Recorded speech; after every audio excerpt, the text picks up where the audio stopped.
Hola, pues muy buenos días. Otra vez aquí a este ciclo de webinars sobre el tema de la construcción y el impacto en emisiones de CO2.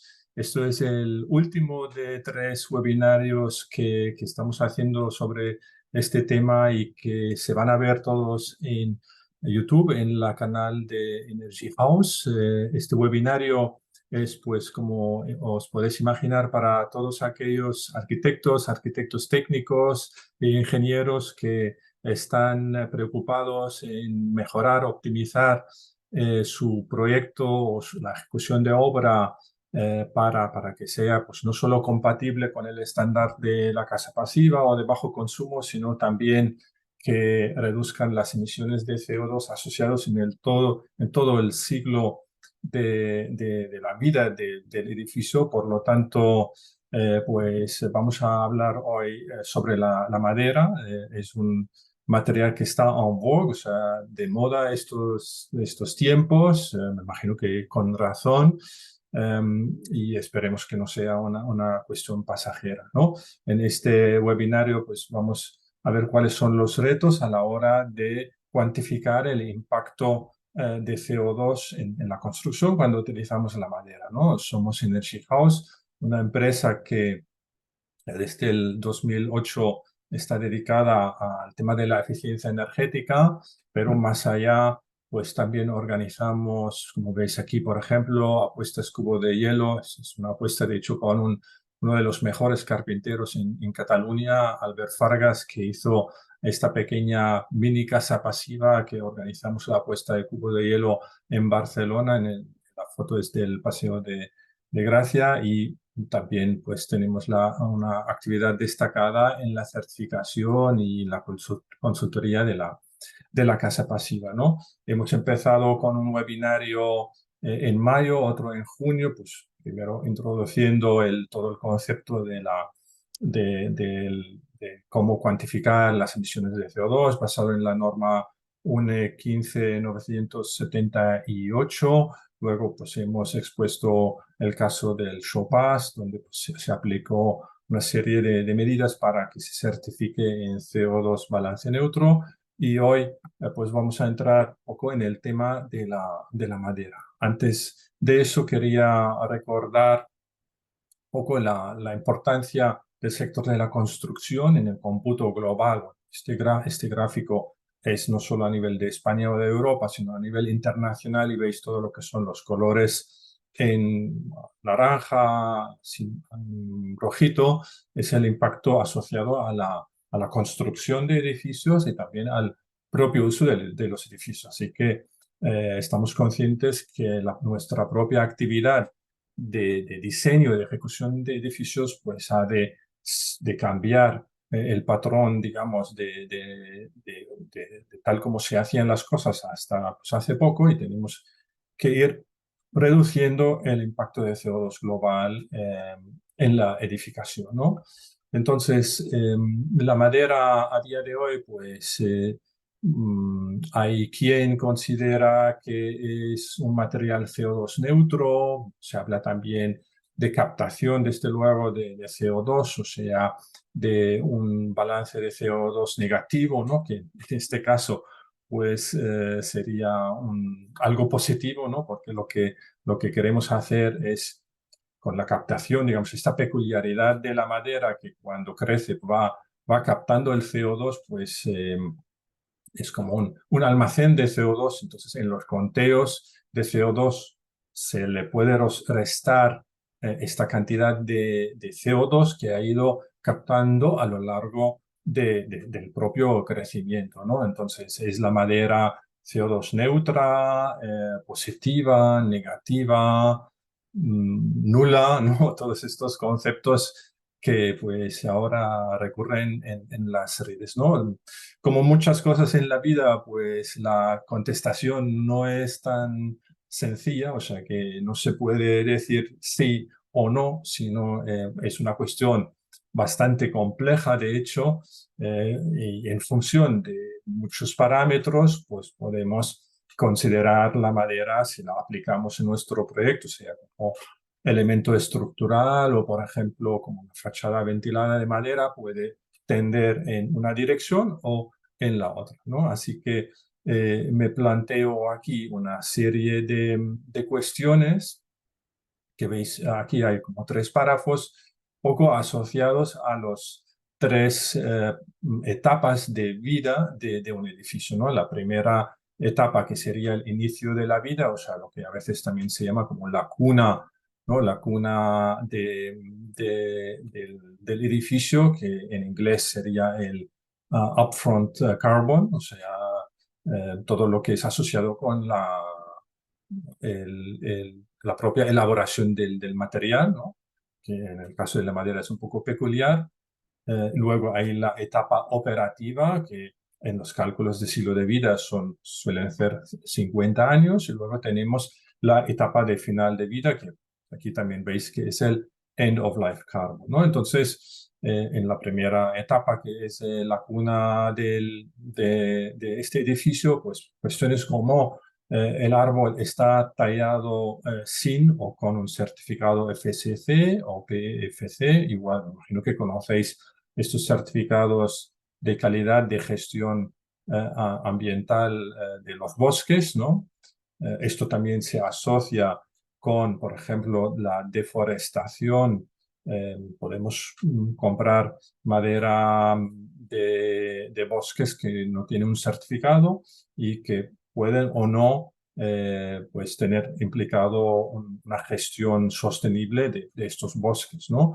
Otro tema muy relevante que se decide antes de empezar con la ejecución del edificio o con la propia operación del edificio es, por ejemplo, eh, hasta qué punto he optimizado este material en mi propio edificio, ¿no? O sea, no es lo mismo ahora hacer una vivienda unifamiliar con CLT, ¿no? Con una cantidad pues igual importante de metros cúbicos de madera, o hacerla con un entramado ligero de madera, con un entreje de 60 centímetros, donde pues estoy gastando menores recursos medioambientales, ¿no? A pesar de que la madera se supone algo más sostenible, pues no nos da el pase verde para ir digamos, construir a saco con este material, ¿no? Entonces, si en la primera cuestión, si este árbol no viene sustituido por un árbol nuevo, ¿no? Estamos quitando del bosque una parte de su potencial de captación de CO2, ¿no? Por lo tanto, estamos reduciendo este potencial de captación de CO2.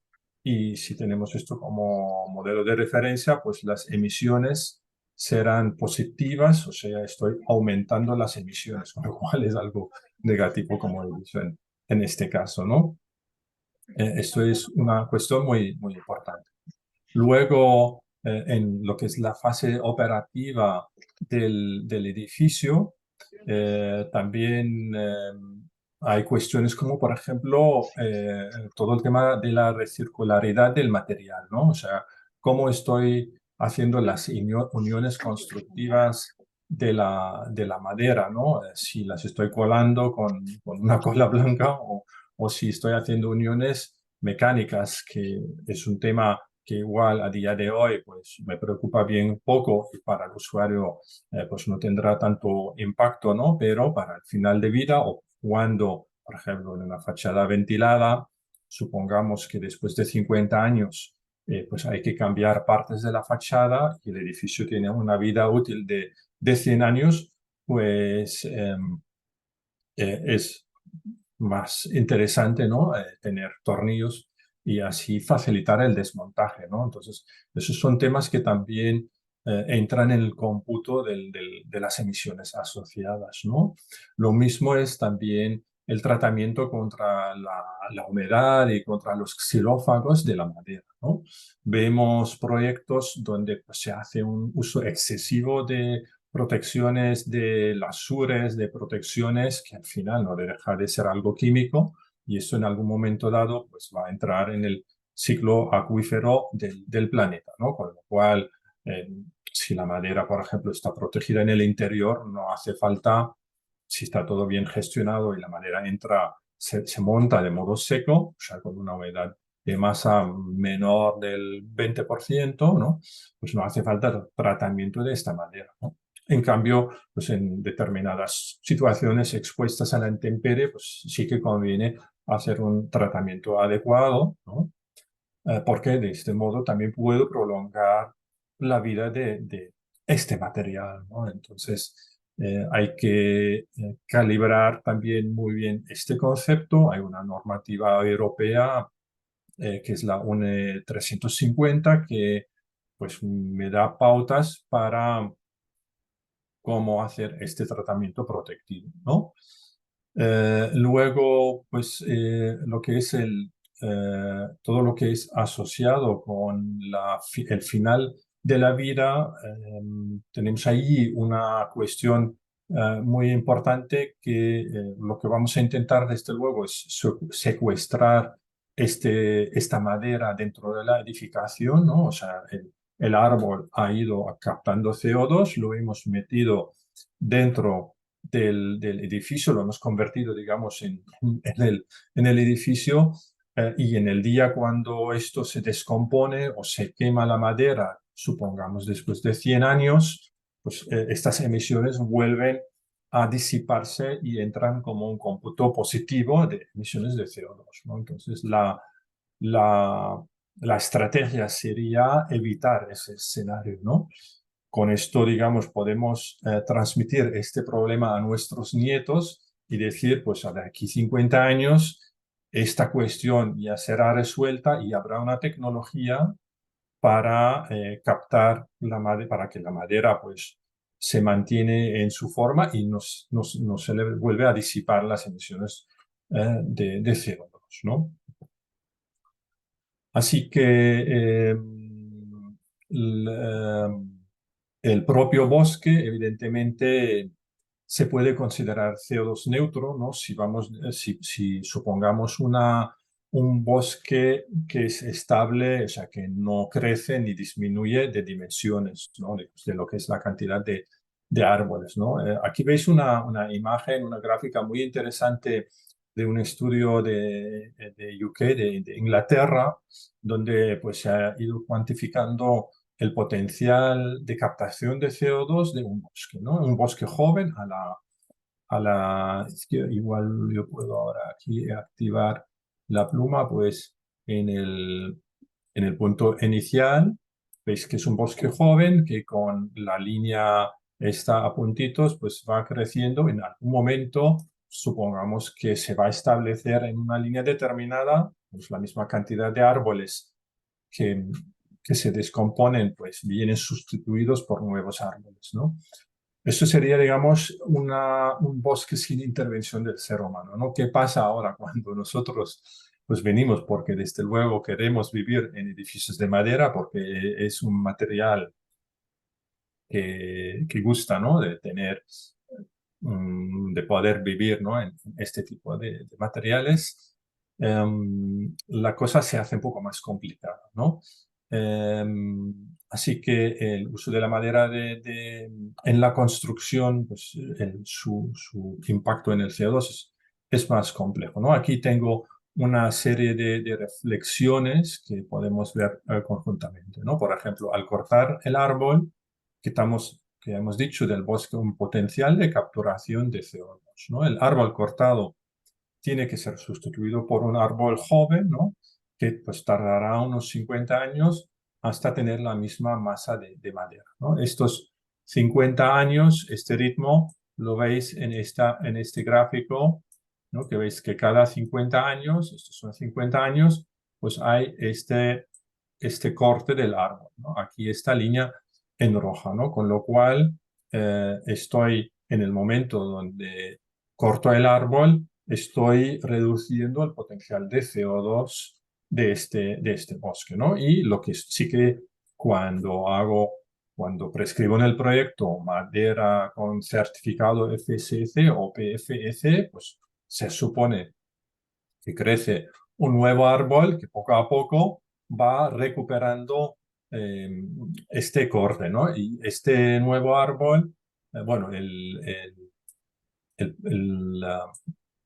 efecto, pues, es aquí, pues como veis, es un poco complejo estas gráficas, pero estoy intentando recuperar, ¿no?, el potencial del bosque, ¿no? Aunque según esta gráfica, pues veis que hay una brecha, la brecha esta que estoy marcando aquí, eh, como mínimo en este estudio, pues es, digamos, la intervención del ser humano en este bosque, ¿no?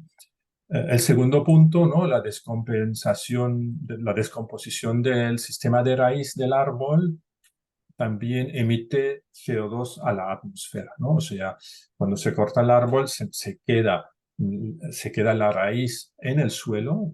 Según estudios, pues se considera aproximadamente un mínimo del 20% de la masa de madera se queda por debajo del terreno, ¿no?, del bosque, y es esta, si veis en la gráfica, lo que estoy marcando en rojo, precisamente el verde oscuro es, digamos, este potencial de captación del suelo, y también esta bajada también es, digamos, las emisiones, o sea, la reducción de potencial de captación, las emisiones de CO2 que vienen debido a la descomposición de la raíz del árbol, que también deberíamos de contar en los cómputos, ¿no? Y el tercer punto, la fabricación de la madera industrializada, desde luego lleva asociada a una serie de emisiones de CO2, ¿no? O sea, en el taller donde se corta el árbol y se fabrica para que llegue como, por ejemplo, madera laminada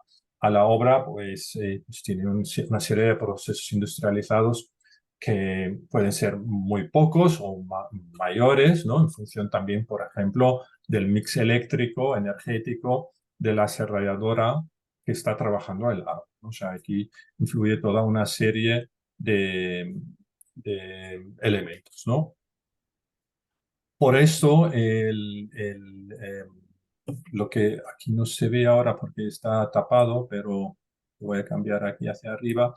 Hay una propuesta también del Passive House Institute, porque también están conscientes de la relevancia digamos, de entrar en el tema del CO2. Hay una propuesta de Wolfgang Feist y Vita Ebel que han ido estudiando diferentes estudios científicos que existen a día de hoy sobre este tema de qué porcentaje puedo utilizar como emisión negativa a la hora de utilizar, por ejemplo, una tonelada de madera en mi edificio, ¿no? Y aquí de los 1,83 toneladas de madera que toneladas de CO2 que puede capturar una tonelada de árbol, Feist y Ebel sostienen que podemos utilizar solo 0,74 toneladas como un descuento de CO2 cuando hago un cómputo de las emisiones sí, asociados, o sea, un análisis de ciclo de vida, y esto es para la fase A, ¿no? Recordar que existe la fase A, que es el upfront carbon, digamos, la fase B, que sería el operational carbon, y la fase C sería el end of life of carbon. O sea, en esta fase A no me permiten utilizar este valor teórico ideal de 1,8 toneladas, sino aproximadamente el 40% de este potencial, ¿no?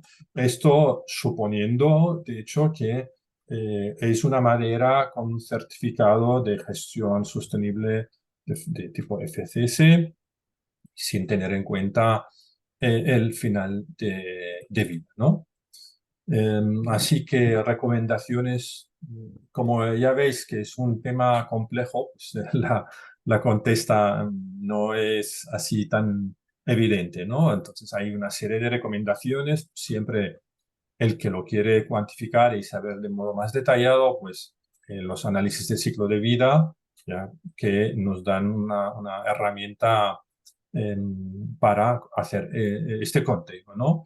Recomendaciones para el uso de la madera, ¿no? Lo que ya hemos ido hablando, utilizar madera con fuentes de explotación certificadas, ¿no? Eso es un punto muy importante. prolongar lo máximo posible la vida útil de la madera en la construcción, ¿no? El balance CO2 negativo solo se consigue a partir de un uso prolongado, ¿no? Aquí os remito al mismo estudio donde se ha hecho un cálculo, así también una gráfica interesante donde al inicio de la construcción, pues la línea en verde que veis en este gráfico es cuando en mi edificio he hecho, digamos, un uso consciente y razonable de la madera, ¿no? O sea, sin un despilfarro de este material tan valioso, ¿no? Entonces, al inicio estoy quitando del bosque este potencial de emisiones, con lo cual pues tengo una serie de emisiones que son, bueno, aquí es una curva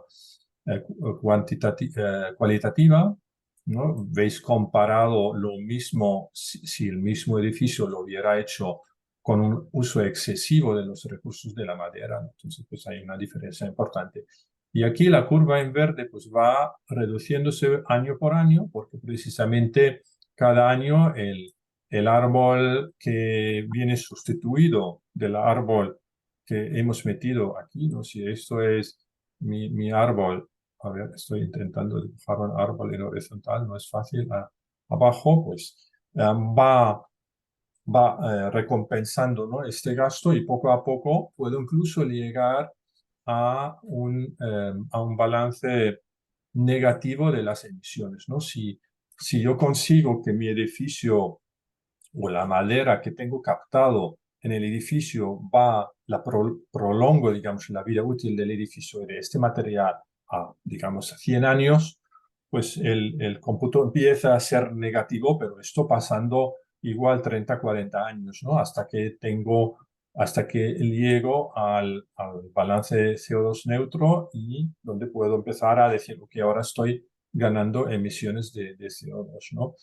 En un uso excesivo de madera, bueno, pues al inicio es más alto, cosa que no nos interesa porque justo ahora lo que importa es reducir el cambio climático, por lo tanto, no subir con las emisiones de CO2, ¿no? En este caso, incluso curiosamente, con un uso excesivo de madera, pues después de 30, 40 años podría ir a incluso captar más madera en la construcción, ¿no? Algo también interesante es esta curva de referencia que es una construcción convencional. Ahora podría ser de entramado de acero o de hormigón, ¿no? Que se queda como el hormigón o el acero, pues no hay bosques de acero que van creciendo, pues la línea se queda recta a lo largo del año, de los años, o sea que tiene esta peculiaridad como la madera, ¿no? Luego, ya hemos dicho, ensamblar la madera mediante fijaciones mecánicas, ¿no? Para alargar, digamos, en esta gráfica a la derecha, pues pueda llegar a absorber muchas emisiones de CO2, ¿no? Priorizar el uso de la madera local, desde luego, esto por supuesto siempre si es posible. Optimizar la cantidad de la madera constructiva, o sea, en la imagen abajo de la derecha, ¿no? Buscar una arquitectura y una solución constructiva que trabaje de modo sensato con los recursos limitados también de la madera. Proyectar de modo detallado y gestionar la rutina de obra para minimizar los residuos. Esos son ya temas más genéricos de la sostenibilidad en la gestión de la obra. Y optimizar la protección de la madera en cuanto a tratamientos que ya hemos mencionado anteriormente. Veis que hay como dos normativas de referencia, la norma europea la 350 y a los que quieren entrar un poco más en detalle, hay una norma alemana que entra más, o sea, en un abanico más grande de tipos de madera y cómo se han de proteger, ¿no? En función de su uso, ¿no? Para terminar, en principio, pues el resumen, ¿no? Si no resolvemos de aquí al futuro, ¿no? Puede ser 50 o más años la captación definitiva de las emisiones CO2 en la madera, un edificio de madera construido hoy en día significa probablemente un aumento de emisiones de CO2 también en función del momento en el que se descompone, digamos, en el que termina la vida útil del edificio. Pero podemos decir que los primeros decenas de años de la vida del edificio estamos teniendo emisiones positivas, ¿no? Por eso lo mejor es aprovechar siempre del parque existente de edificios, siempre mejor, pienso yo, hacer rehabilitaciones de edificios existentes en lugar de hacer obra nueva, ¿no? Sea de madera o de cualquier otra solución constructiva. Esto es sería el primer punto, ¿no? El segundo punto, el derroche inapropiado de la madera puede incluso provocar mayores emisiones de CO2 respecto a soluciones convencionales, tal como lo vimos en la gráfica anterior. Y el uso masivo de la madera en la construcción solo lo podemos realizar si la industria de madera ya está preparada para, digamos, o sea, a día de hoy no podríamos en España de repente todos construir en madera, sería algo muy poco sostenible, ¿no? Por lo cual pienso yo, la construcción sostenible siempre será una mezcla de diferentes soluciones constructivas, ¿no? O sea, hay también soluciones de construcción en España más tradicionales que también pueden tener ventajas muy interesantes, como por ejemplo, pues, a nivel acústico, protección de fuego, etcétera, etcétera, ¿no? Y es esencial proyectar y ejecutar la madera para facilitar el reuso al finalizar de la vida, ¿no? O sea, siempre pensar en que en el final de vida del edificio, ¿no? Cómo vamos a mejorar el reciclaje y contribuir a la economía circular en nuestro propio edificio, ¿no?